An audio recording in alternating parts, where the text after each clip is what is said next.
Hi, good evening, good morning, good afternoon, wherever you are joining us from. And this is probably very true of our guest today, who's joining us all the way from Australia. So it is a really late hour of the day, actually, night for my guest. But what makes this guest really so interesting that he does a bunch of different things. He's a futurist, which is what is going to be the main aspect of our talk today. And I must confess that, like a lot of people, I didn't quite know what really does a futurist do. Do they really predict things, much like, maybe an astrologer would? And if the answer to that is no, what's the difference? So, of course, we'll find out from this person what that is all about. But I can tell you one very important aspect of my guest today, which is that he spent a certain amount of time living in a Zen center in Tokyo, where at the end of the workday, he would spend time in the Zen center meditating. And all of this goes into the kind of accent that he has. And one thing that we will explore today is the kind of accent, if it is not your native accent, your native country accent, is that an indication of a life well traveled? Is that a giveaway? And for answering many of those things, let's get started with our show today. And my guest is Ross Dawson, keynote speaker, author, and futurist.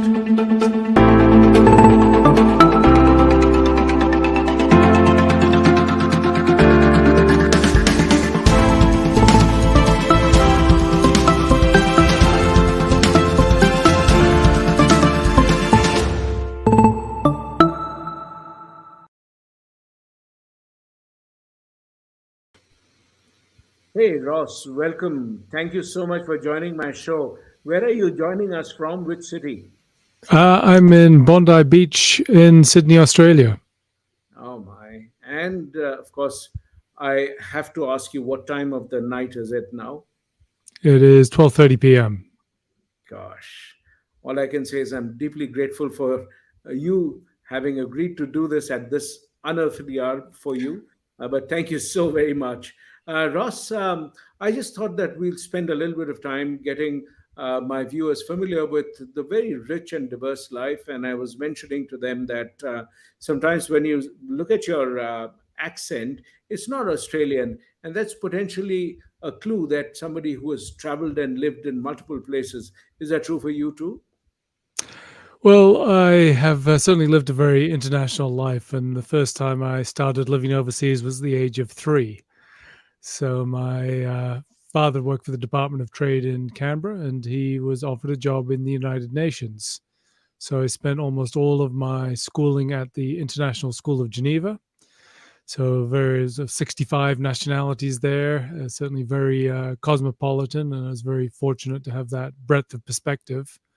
And then went to university in England, came back to Australia, and then I worked in Tokyo and London for 6 years before coming back. And my work is very global. In fact, at the moment, very little of my work is in Australia. So it's if I have to get on airplanes, it's a long way, but I am very fortunate to live in Bondi Beach, which is an extraordinary place to live. Absolutely. It's a beautiful place. And I was reading that you like to get into the sea every single day. Uh, and Pretty much, yeah, all year round. And so that's one of the wonderful things here is that there are places which you have global cities with beaches, but few of them are where you can. The temperature is such that you can get in every day through the year. I mean, people here think that it's cold, but it's not really very cold compared with the water in a lot of other places. And it's just it's I spend a lot of time in front of computer screens, writing and speaking, or in airplanes if when those things are allowed. But the thing which brings my brain alive is just immersing myself in nature. Literally, I'm literally in nature, and that just invigorates me incredibly. And it's the energy that I get from that I'm able to express in my work. great. And I'm going to sort of say that for all the viewers who are joining us, do share with us, where you are joining us from. Tell us your name and where you are joining from. I can see Pratik is already there. He's the early bird. And there are, of course, many others who will be joining in. We are talking to Ross Dawson. And I wanted to also talk to you about some of the work that you do, which is around scenario planning. Talk to me about how does it work when a futurist does scenario planning? What's the advantage of working with somebody like you as compared to, let's say, every company has somebody in the strategy team who does scenario planning. What's the difference? Well, I suppose the first thing, as you were saying about a futurist is not somebody who tries to predict the future. Futurist is someone who helps leaders and organizations to think effectively about the future so that they can make better decisions and act better in the present. So that requires exploring the future. We can't know what the future is, but there's many things that we know about what are the trends, what is emerging, and also we can get some sense of what are the deepest uncertainties. So it is quite a scenario planning is quite a rigorous methodology, and it takes a process of particular going beyond your current assumptions. And there's a phrase in those who are use with a lot of experience in scenario planning, which is the official future. And for many organizations, without it being written down, without it being stated, people essentially tend to agree that this is a particular way the future will come. And you need to have external perspectives in whatever guise, be that as a facilitator or people coming in, people that are able to challenge and to present other perspectives and have other ways to be able to engage and take leaders on that journey from where it is that they are thinking now to other possibilities. So scenario planning and what I think of as more as scenario thinking is a way to understand that not just what you might expect, but many other possibilities could be possible, and that these are all part of that ways in which being able to be a true leader, to navigate uncertainty, to understand the scope of uncertainty so that you can make better decisions. And when you think of the value that you add to the mix, for your corporate clients, I know you do a lot of work across the world on this. And when you do that, what kind of scenarios do you think leaders usually miss out? I mean, one of the frameworks that I find very useful is when you think of the acronym pesto, PESTO, which is political, economic, social, technology, and others. When you look at that, do you have your favorite acronym or scenario planning trigger that you use? Not not so much. It's really this journey of looking for other possibilities. And so part of that is, it's not just myself, but also other people outside to be able to bring other perspectives. I think one of my favorite quotes is from James Cass in his wonderful book, Finite and Infinite Games. And in it, he says that finite players play within boundaries, infinite players play with boundaries. And for many organizations, many leaders, what they think of as their boundary is their industry. This is our industry, and there are others who are playing in different industries, but this is our industry.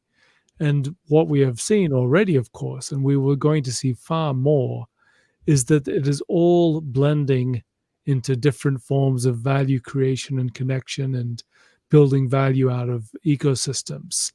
And I think that is really this taking beyond the current boundaries, and it's really finding what are those boundaries to explore what you can do when you play with those and look at the potential of what an organization can become rather than just thinking of it in a particular sector or industry or position or client base. And when you look at the largest players in the world, when you look at the um, um, companies like Amazon or Google and all, it's very hard to say what business they are in because they compete with so many different sectors and industries. Is that the way you would see businesses growing in future? Is that going to be a trend? Because there was a point of time when people were advised stick to your core, and today it's very hard to do that. What is your take on that? And this goes to the what I think is in a way a broader point in saying that organizations are becoming more and more unique.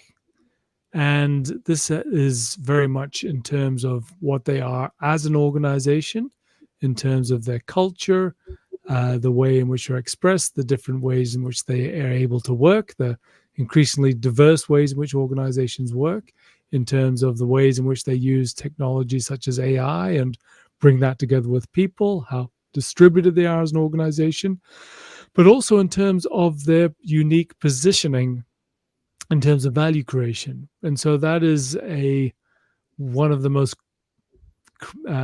greatest opportunities for creativity is indeed being able to find that unique place. Not say this is we are in a particular industry or we're similar to other organizations. And I think it's one of the when you ask a leader who their competitors are, they should you should never say there is no competitors, but it's more, well, there's that on that side, there's that on that side, and there's that on the other side.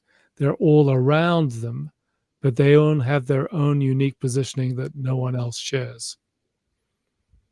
When you look at, I was having a conversation with another person who's going to be on my show next week, and we were having this conversation that potentially the place where you see competition, who do you compete with?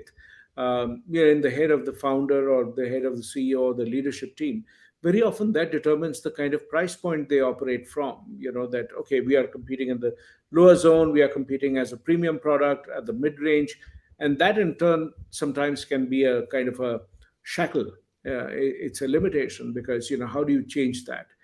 So when you apply the same principles to the individual, when people think about their career, can some of the work that you do in terms of scenario planning be useful for individuals as they think about themselves, and what options do they pursue in future? Should they be generalist, specialist, a combination, or is there going to be no such thing? What are some things we can learn from you? So, just on the scenarios piece, I mean, scenario thinking, I think, is enormously valuable to individuals in charting their career. And there's two particular ways which are most obvious. One is being able to think about your how the world is changing simply, or how it might change. So this, I do believe we do need to have an area of expertise. The whole idea of the T-shaped manager that we're all familiar with. So we need breadth and we need depth, and possibly more than one area of depth in the whole pie-shaped. But we do need to be. We of course need the breadth to be able to collaborate effectively, to understand our context, but we do need to make some choices. It's incredibly difficult to choose to be the generalist without already having been a specialist in at least one domain. So when we choose our area of specialization, one of the ways in which we use scenario thinking is to think, well, what might the world look like in, at least 10 years or possibly beyond for this particular area of expertise? What will the role of AI be in that? Where will what sort of organizations will require that? How will that create value? Who will I collaborate with? What is the role of that, and what are different worlds in which that might that might become less relevant or more relevant or require different applications. And the second way in which scenario thinking is very relevant for the career is being able to chart out possible pathways, and that's something which I certainly did in my career earlier on, where I mapped out 20 years And I said, well, this is one path I could take where I would start here and then I might move to there, and there'd be a follow logical sequence. This is another path I might take where I would, in order to move to another area I might like, I would first need to work a number of years here and then possibly there, then move on to there. So you can actually chart multiple pathways for yourself. So I think that is certainly people should not just be planning their career as in where do I expect to be in 5 or 10 or 20 years, but say, well, actually, I could use this path or this path, this path.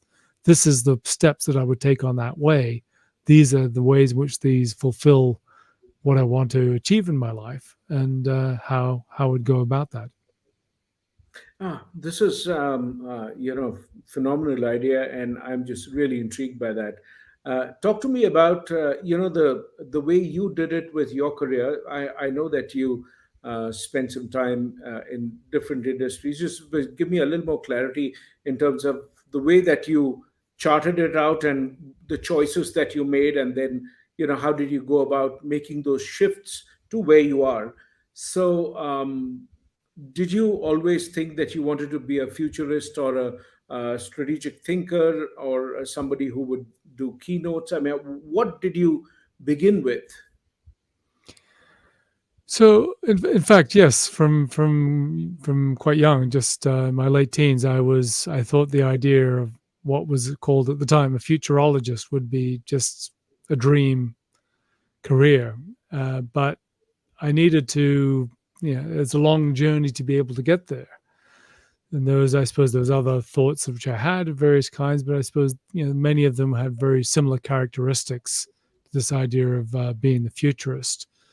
But I did a degree in physics, and the reason I did a degree in physics is that I didn't know what pathway I would take, and I certainly hadn't thought as far as thinking, are there any degrees which are more appropriate for futurists? And so I said, oh, well, it's an interesting uh, area to study, so I'll study that and then decide what I do after that. So at the time, it was, coming back to Australia is quite vocational, and people said, we're not looking to hire physicists. So I was very interested in computers and found that there was nobody willing to take me on without the experience in any technical applications, but I was able to get a job in computer sales. And that was actually, whilst it wasn't my original idea, I found this was provided opportunity to really learn business, in terms of, what is the application, learn the businesses of the companies that I was selling to. I learned a lot of the technological foundations for distributed computing, which I was working in.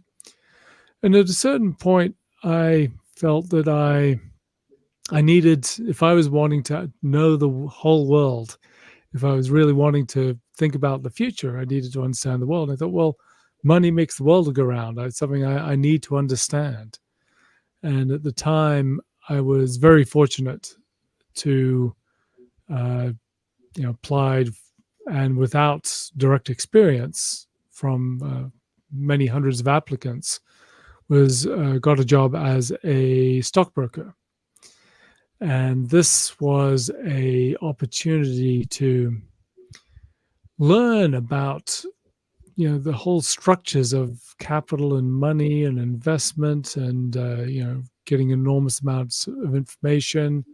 So it was a path of growth, of being able to understand the world of finance. But again, my attention was limited, and after a while I said, I need to go further afield. And in the end, I actually resigned, and I got on an airplane to Tokyo, and I landed at Narita Airport with nowhere to stay, didn't know anybody, didn't know any Japanese, didn't have a job. And that was an interesting time, but I ended up taking what I had done and was able to take that, and was very fortunate to become a financial journalist. And this was part of the journey which I wanted to express for a long time, is to be able to, how do I communicate? I want to be able to write, I want to communicate. And that was brought together my experience in finance to be able to then be the financial journalist and work in that domain. And I was, after a little while, I was just very fortunate to receive uh, a whole series of very rapid promotions. And I ended up as the global director of capital markets for Thomson Financial, moving to London. So looking at essentially becoming an executive in charge of the whole operations of our real-time reporting and analysis on global capital markets. And that was the time I said, well, I always wanted to work for myself. And so I chose to leave my job, travel for 6 months to think about things and come back to Australia and then set my path. And part of that was a journey of what I call design a life, where I looked at what are all the characteristics of the life that I want, what are all the options available, how do they fit up against that. And ultimately, I did want to think and communicate. And so set along the path which has led me to where I am now in having my own ventures, but also very much writing, speaking, communicating, and being able to share what I think about with the world. Oh, that's phenomenal. So, Ross, I just thought that for those of us who've joined in a little late, I'm talking to Ross Dawson, who is a strategic thinker. He's a futurist. He's also a terrific writer.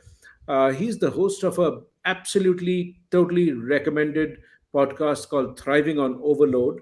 And, one little secret that I'm going to share up front, which is that this is going to be coming out in the form of a book that Ross has been working on, and in September 2022 we are going to see this book, and I cannot tell you how much I'm waiting to read that book.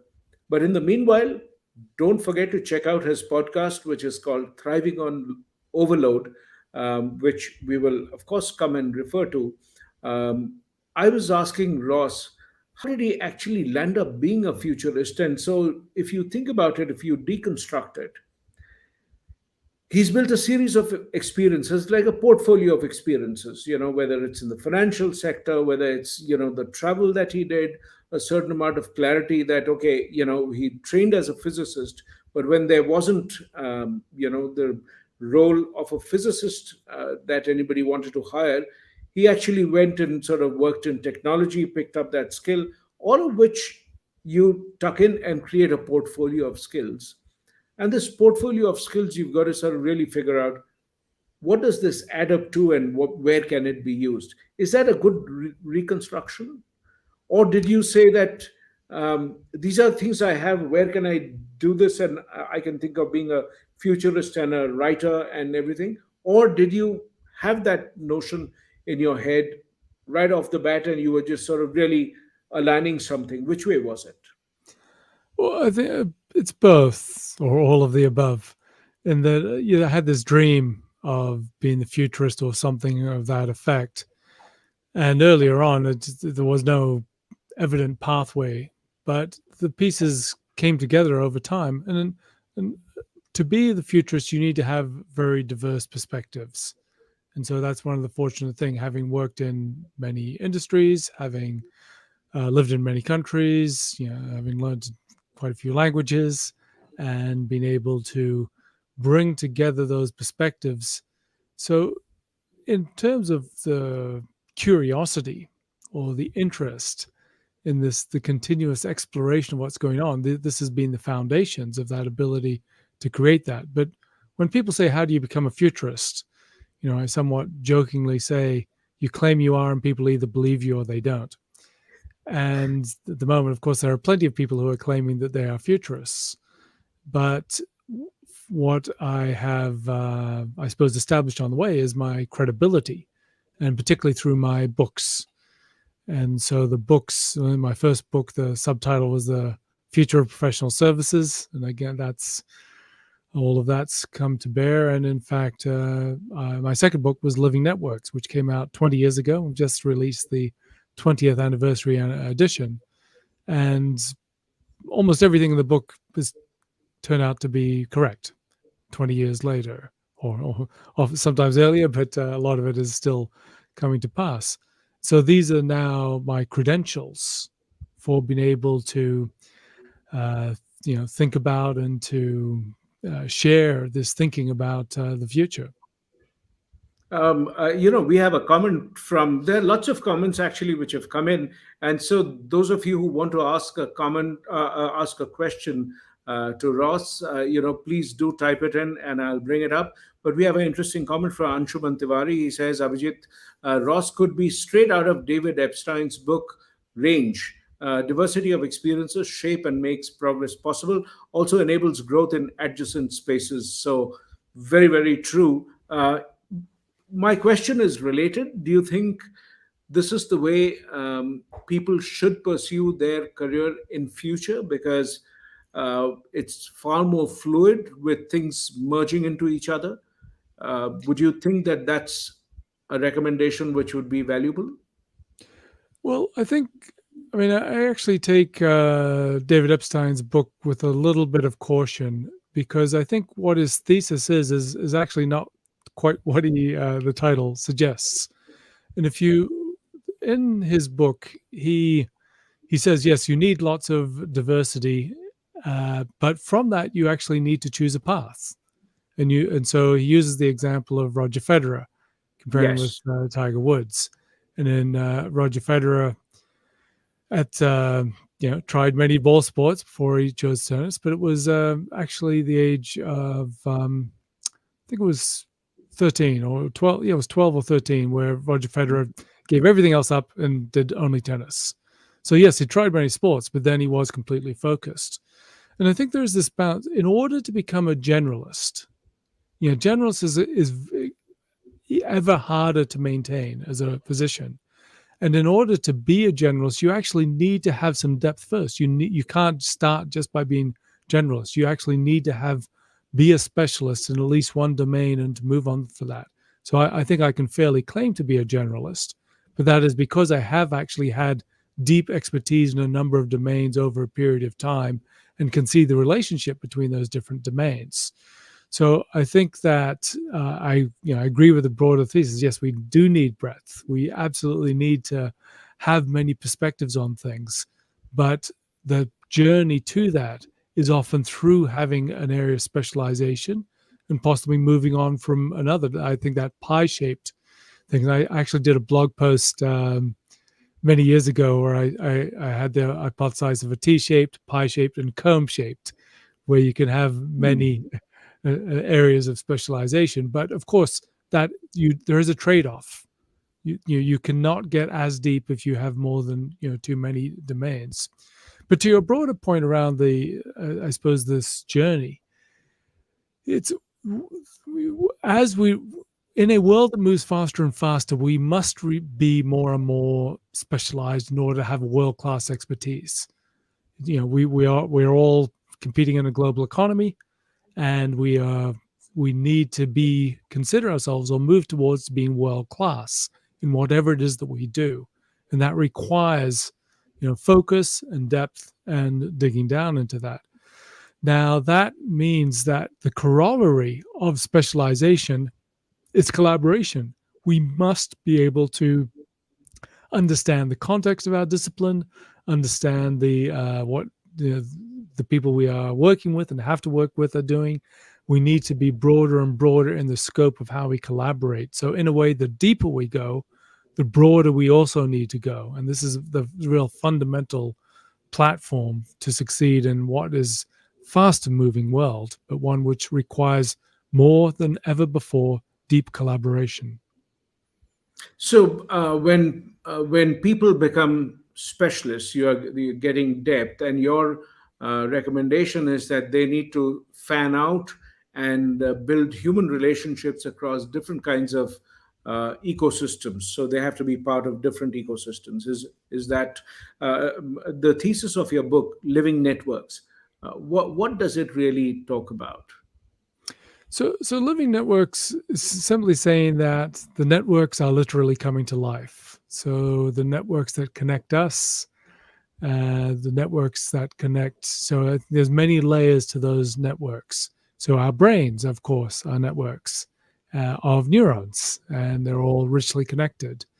An organization is a network of people who are richly connected.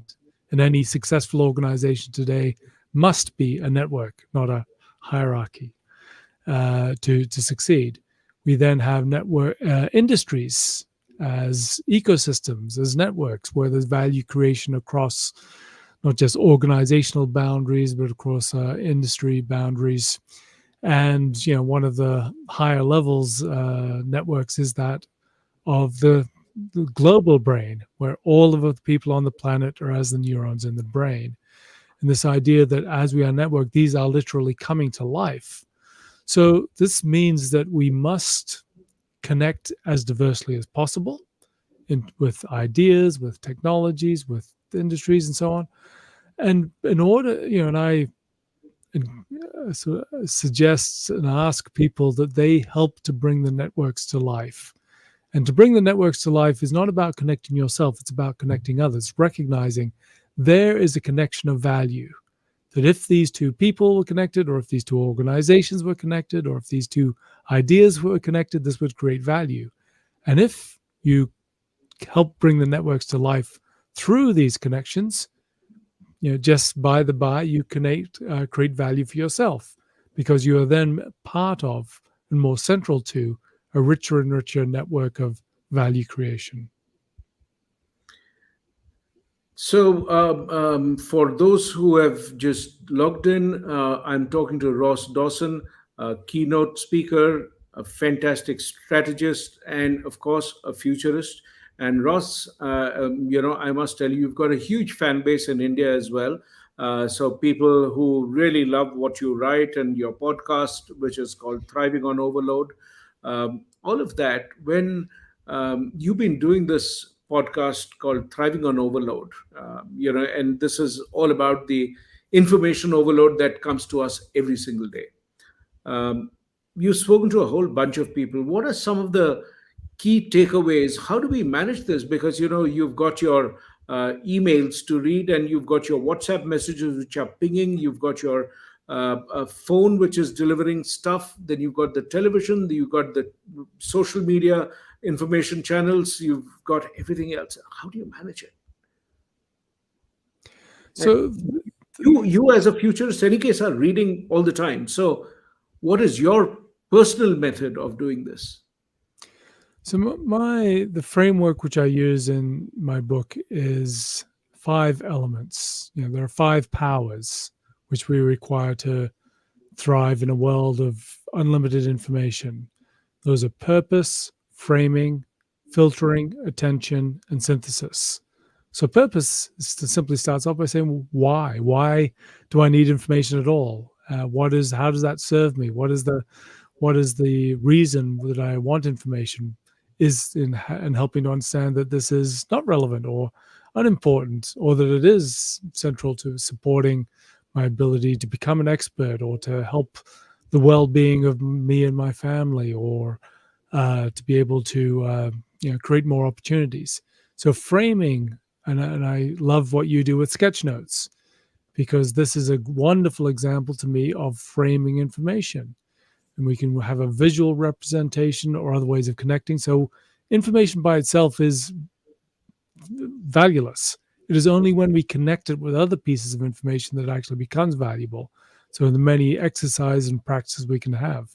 So filtering, there's a whole set of techniques in choosing what are the channels that we access from, how do we choose what we take in and what we don't, discerning what is useful to us. In terms of attention, and saying attention is not just about, well, I'm focused or I'm not focused. There are actually many forms of attention, including the ability to make serendipitous discoveries, to be able to regenerate our attention. And so to have a schedule or time boxing our time into different forms of attention to take in information. And finally, synthesis, which is this process of bringing together all of the things which we see and encounter to make meaning, to understand the whole, to build understanding, to be able to make better decisions. And a lot of that is around having the state of mind and pulling back to make the pieces come together. So those are the frameworks which I find is distills in a way the way in which I take all of the everything that I have to be able to help my clients navigate the future. It's just such a powerful framework. I just really love the way that you've structured it through those elements. We've got a question here from Dr. Mrityunjay Srivastav. His question is, it's a great discussion on scenario planning and scenario thinking.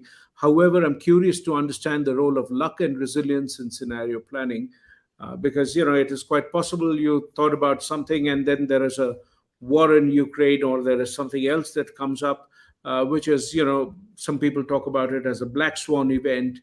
The pandemic was one such thing, which can completely change the game for whatever you would have done. Um, how do you deal with those? So, as I often say, it's the value is scenario thinking. So if you happen, and so the reality is any good scenario planning exercise will come up with a number of scenarios, and the reality of what happens will contain elements of all of the scenarios you've created and other things as well, which you have not anticipated. That's just the nature of it. But the scenario thinking, first of all, brings about in the leader this ability, this heightened understanding that what they expect to happen might not happen, and that there are many possible pathways of the future. And one of the key elements, I think, of this idea of moving from scenarios to strategy is this idea of contingent strategies, where you say, okay, well, given all these scenarios, we can build a robust strategy, one which will work reasonably well across all the scenarios, rather than falling completely in a heap if some things come to pass. But what you can also set is this idea of, all right, well, I have my core strategy, but if we start going down this particular path, then I will recognize it because I've built that scenario, and then I'm able to already have a contingent strategy, one ready to go out, ready to roll, to be able to implement as soon as possible. So, of course, scenarios are developed by Shell. And what happened was, when they developed the scenarios, the 1974 oil crisis, they were the seven sisters, the major the oil giants at the time. But when the oil crisis came and the price of oil rose dramatically, they had their strategies in place, ready to respond, whereas all of the other competitors took so long to be able to even understand what was happening and to work out what their responses were. So I think one of the key things is the scenario thinking, where you are already starting to prepare what you could do in these different circumstances. But one of the things that are also about scenarios is that there's always this balance between plausibility, as in you need to believe these could possibly happen, and stretching your thinking. And the reality is that it's almost impossible to stretch your thinking enough for the realities of how diverse our world is. And we've had so many shocks in the last years that you would expect it would, and hopefully we are becoming more used to understanding the world is very deeply unpredictable. But it's still very difficult to put those in scenarios, yet we can still prepare ourselves to respond. And I think those organizations that created a variety of rich scenarios, which might not have specifically included a pandemic, but other unexpected occurrences, would have been far better prepared when we had COVID arrive, and be able to say, we understand that there are ways in which we need to adapt, and we can respond to those, rather than simply hoping that it would go away, which I think many organizations did for quite a while. What is more important, to be able to think of possible scenarios, or to have agility to respond to a scenario no matter what, or preparing the workforce so that mentally we don't spend all the time debating and discussing and doing stuff like that when there's an actual crisis? Which of these three are you know would you sort of really take a bet on? Which is Well, the again, it's all of the above in that it is the thinking of the scenarios that enables you to respond faster. So the responsiveness is really at the heart of effective scenario planning, and that requires you then to be able to. And so a good scenario planning process is one where at the end of that process, the leaders and the executives, say, I believe this could happen, when at the beginning they wouldn't have believed it. So, all of these things which they don't believe happen, you take them through the scenario process and they say, actually, yes, this thing which I thought was impossible actually could happen. So now that's part of my models, and that's part of the thing which I need to be able to respond for and have my mental framework for it. So there are a number of different designs. So I have on my website, rossdawson.com, many resources, including frameworks. So rossdawson.com/frameworks includes a lot of things, or you can search for scenario planning and action. And I have a little framework there for scenario planning, including the different objectives you can have. So scenario planning is not one thing. It depends on what it is you are designing. And to your point, one of the factors which you in designing scenarios is how broadly across the organization you want to make that happen. Is this something which is for the board or for the executive team? Or is it something which enables the organization to be aligned in its thinking and to responsive and to be engaged and to understand the ways in which the leaders are dealing with uncertainty and responding to it? And I describe in my book Living Networks, amongst other things, participative strategy. This idea that everyone in the organization can and should participate in strategy creation, because that, amongst other things, that means that the organization as a whole is also far more able to respond to rapid change, uncertainty, and as well as emerging opportunities.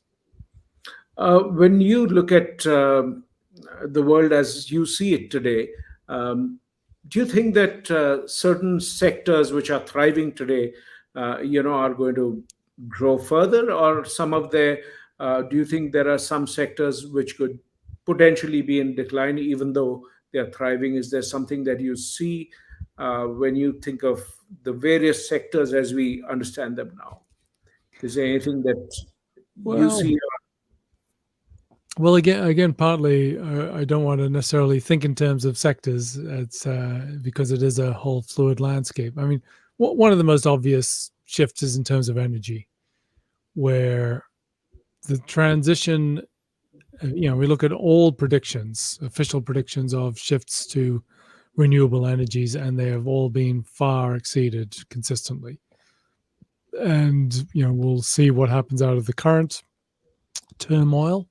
But all of these aspects are shifting the nature of energy production more broadly from, of course, fossil fuels to renewables, but also around energy being distributed. So more and more we're seeing value creation being shifted from centralized creation to distributed creation. And that is happening on from many layers. One is in terms of shift to energy production and storage and distribution. Another is in terms of food storage and production. So that's one of the implications we've had from the pandemic, is towards more local production, both on a national basis, also more local basis, which has implications for transport, for example, and logistics. And in terms of also shifting this more and more localized, which have, I think, have some fundamental shifts in the way in which the nature of logistics, again, shifting more and more to the local aspects, where we're not seeing less and less centralized logistic structures. And all of these shifts are changing, I think, amongst other things, the where capital has its greatest application, but also in terms of where the whole structure of the economy. And of course, blockchain and some of its other manifestations are ways in which we are seeing these structures move more and more to a distributed basis. So this is not thinking so much in terms of industries, and this impacts industries in different ways. But this is, I suppose, part of the secular shifts, which point to some of the shifts in value creation. Oh, that's an incredible chain to sort of unpeel when you link each one of these and sort of look at um, the whole question of so what if this happens. That gives you an indication of potentially, for example, if you think that all the movement is from centralization to more distributed organizations, then potentially blockchain would be one of the ways in which information sanctity could be maintained. Now, that's got its implication for governments, it's got an implication for human resources in organizations, it's got applications for multiple things. So yes, absolutely agree with that.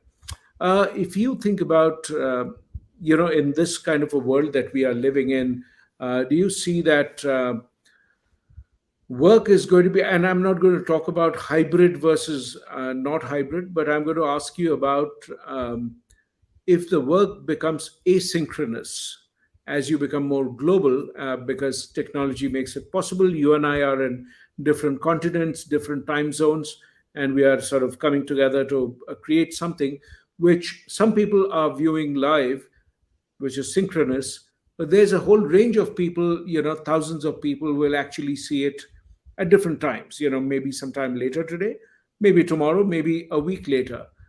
So asynchronous communication is increasing. One of the things that I read, what you had written, and I was really struck by it, which is, I put it on Twitter too, that the importance of writing as a skill, that's going to come up. Talk to me more about why that would happen. When we shift to this office to distributed work, then we need to learn from those organizations that have been fully virtual for a long time. Things like Automatic and TopTal and GitLab and so on. So all organizations of well over 1,000 people that have been no offices ever and are fully distributed.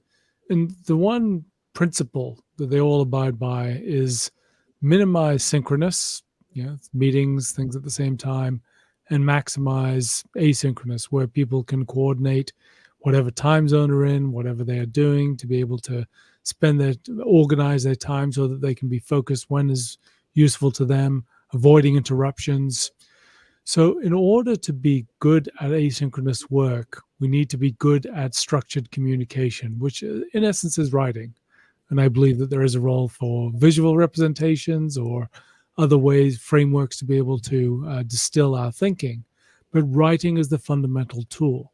And so this needs to be succinct, clear, and one which is also accessible to people who are not necessarily English native speakers or whatever the language of the organization is. So these are then become some fundamental tools. And I think it's, again, writing long things is not necessarily, being able to write discursively is not nearly as important as being able to write with structure. So Jeff Bezos, quite some time ago, banned PowerPoints. And he said, anybody that has a meeting, they need to write a 6-page memo. And he said, there's no way that you can write a 6-page memo and not have clear thinking. Well, that's probably true to a point. But I think that, in a way, we also need to be able to make sure that there is this structure, that there is this distillation. People are saying, these are the key points. There's other ways to be able to bring that. There's ways to be able to distill that message within not necessarily reading the whole 6 pages. There's ways in which we can start to build a discipline and structure and templates for writing, which I think are fundamental. And so those fully distributed organizations I mentioned all hire people, amongst other things, for their ability to write effectively. what do you do to become better at writing? Because you do a lot of writing and speaking, and you've got some terrific keynotes. So what do you do to get that clarity? What's your method when somebody tells you, we are an organization, let's say we are a software company, and we are going to invite you to talk about the future of whatever, the future of automobiles.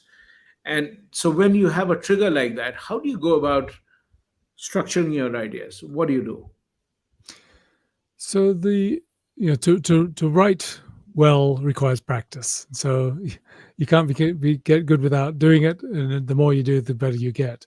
But in terms of structuring, for me, and again, as I mentioned, my frameworks. So at rossdawson.com/frameworks, um, the I try to distill it into visual perspectives, and that's the framing which I mentioned before. So you use sketch notes. I create my own style of visuals. And part of it is simply being able to come back. What are the key elements? Trying to write those down, saying and pull these together, and saying, well, what's missing? Where does that fit? And to first of all, just in taking notes in a document, to try to sort of distill, what are the most important elements? How do those relate? What are the connections? And then start to sketch it out on a piece of paper, not so much in drawing things, but really looking at what are the relationships, what's central, where do things lead, what is the flow of time, and that's the way in which real essence of how I think in a structured fashion is through these visual, trying to distill and to visualize. And if I am just writing an article, I mean, I'll always come back. I always say, we need some subheads. We need some, say, what does this part of this thing say? What is this part? What is this part? Rather than trying to have a long flow of text. I think putting in headers and subheads in a document is actually a very, very valuable way of structuring. Being able to say, all right, I can see. And I think anybody should be able to look at the heads and the subheads in a document before reading the content of it and actually say, I can see the flow of the argument. I can see how these ideas are moving from one to the other. Um, uh, we are in the last couple of minutes of our show. I always love to hear from the guests. What is your preferred method of getting information? Do you get more information from social media? Do you get more from your books? Do you listen to a lot of podcasts? What's your method of It, getting it shifts. information? It shifts over time and depends what I'm doing. So I have come back to books as really central to the ability to think. There's a lot of people writing a lot of good things, but books tend to be written by those who know the most and have thought the most and have spent the most time distilling that into something which is really worthwhile. Not all books, but if you choose the right books, they are the most distilled form of understanding and value that we have. And other than that, I tend to use social media as a signals for finding content a little less than I did, in fact. And so I'm looking more and more for the aggregators that are excellent at being able to pick out the best articles, the best ideas.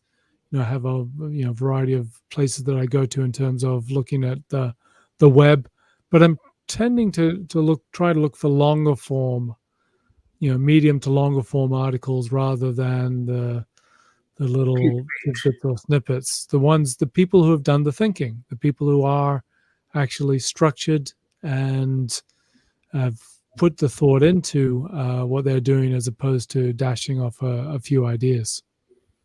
And podcasts, and also yes, podcasts have. It's just only the last few years that I've just come to find podcasts enormously valuable as context and pulling in and just diversity of thinking. Over the last couple of years, I find myself listening to a lot more of podcasts. So, it gives you the flexibility that you can actually walk around and still keep listening to the podcast. If I do it when I'm taking a walk in the morning, or any other time when I'm sort of just lying in bed and thinking, I just find it incredibly powerful to do that. So yeah, that's my method. But I wanted to ask you that besides writing, what are the other skills you would recommend we should be looking to build to prepare and be future proof? What are some of the other skills that you think? Um, Well, I think, we've already talked about it. One of them is simply that ability to, scan broadly, to filter and to make sense of things, to structure, to communicate with intent. These are all practices that improve your own thinking and also your ability to create value. And one of the other ones is simply the connecting to others, and to have the conversations and to find the people who can have complementary perspectives. That diversity of thinking comes from uh, the conversations and the relationships which allow you to have those conversations with those interesting people. And I think, and finally, it is, what has perhaps always been important, but more and more important, is comfort with ambiguity, where we try to distill things, we try to have clarity, we try to um, know what's going on, but we also need to, I think, critically, all leaders need to be comfortable saying, "I don't know. It's not clear. I'm trying. This the shape of this is not something which I can make a judgment about and proclamation and have knowledge and be the expert." That there is this search for knowledge which requires the comfort with ambiguity, which is just the reality of the world that we live in. when you think about the world, let's say in the next 5 to 10 years, do you see um, this whole thing of the ratio of people who are employed in organizations versus those who are freelancers or gig workers, etc.? Do you see that the ratio is going to be more in favor of those who are employed or those who are going to be freelancers? Where do you think the world is So going? this, well, I'd say it's been slower at moving to independent work than I expected. I long thought it would just become, a small minority who were in permanent structured employment, and it certainly has been, that trend has been in place, not quite as fast as I expected. But what I would point to more is that, one of the key facets of work in the future is that it is fluid. And fluid means that it is not in boxes. So currently, this rigid work is where people have a job, clearly job description. They know what their function is. They have to fulfill particular criteria to do that job. And so now we're going to see more and more fluid work where people will be applying different aspects of their capabilities or their inclinations in different ways within organizations.